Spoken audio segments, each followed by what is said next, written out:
आजकल आरक्षण खत्म करने की चर्चा आपने भी सुनी होगी। देश के बड़े बड़े राजनीतिक दल आरक्षण के पक्ष में हैं तो कई इसके विपक्ष में।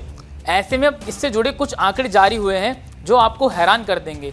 दिलचस्प बात यह है कि ये आंकड़े ऐसे समय में जारी हुए हैं जब आरक्षण को लेकर राहुल गांधी अमेरिका में बयान दे आए और हाल ही में जम्मू कश्मीर की एक रैली में अमित शाह ने भी कह दिया कि जब तक भाजपा है आरक्षण को कोई ख़त्म नहीं कर सकता।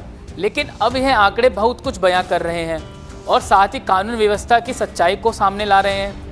हाल ही में जारी आंकड़ों के मुताबिक अनुसूचित जाति और अनुसूचित जनजातियों के खिलाफ यूपी में सबसे ज़्यादा अत्याचार होता है। चौंक गए ना? इस लिस्ट में यूपी सबसे टॉप पर है।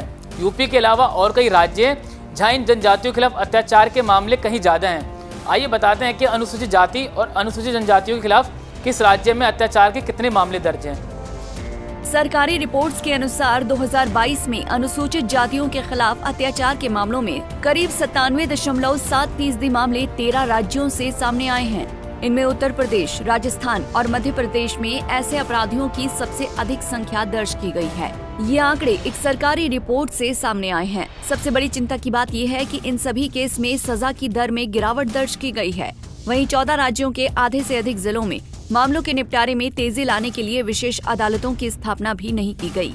ऐसे में सवाल है कि इन जनजातियों के खिलाफ हो रहे अत्याचारों की जिम्मेदारी कौन लेगा। सरकारी रिपोर्ट के अनुसार अनुसूचित जातियों के कानून के तहत दर्ज 51,656 मामलों में से उत्तर प्रदेश में अकेले 12,287 केस दर्ज हुए हैं। यूपी में यह आंकड़ा कुल मामलों का 23.78% है। इसके बाद राजस्थान में 8,651 मामले और मध्य प्रदेश में 7,732 मामले दर्ज किए गए। इसके अलावा इस सूची में बिहार 6,799 मामले, ओडिशा 3,576 मामले और महाराष्ट्र 2,706 के साथ शामिल है।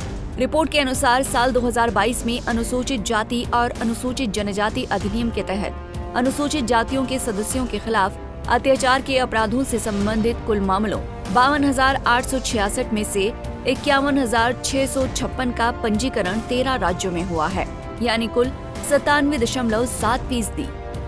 ये आंकड़े आपको हैरत में डाल देंगे। जहां एक ओर सरकार सभी जातियों के भले की बात कर रही है, ऐसे में ये आंकड़ा उन सभी दकियानूसी बातों का जवाब है।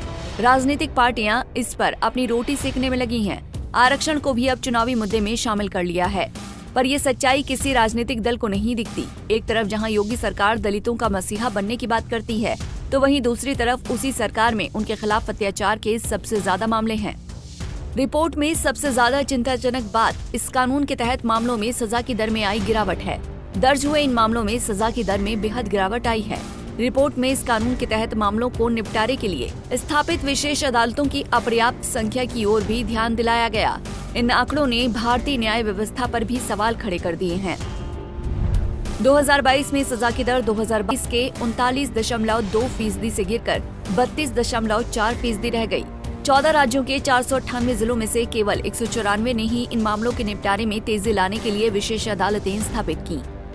बहरहाल ये रिपोर्ट कई सवाल खड़े करती है। अल्पसंख्यकों के खिलाफ अत्याचार के लिए देश में विशेष प्रावधान है। ऐसे में इन अत्याचारों पर लगाम लगाने की जरूरत है, वरना ये भारत की छवि और विकास में रोड़ा बन सकता है। हमसे जुड़े रहने के लिए हमारे YouTube चैनल को सब्सक्राइब करें और नई वीडियो की नोटिफिकेशन के लिए बेल आइकॉन को दबाएं।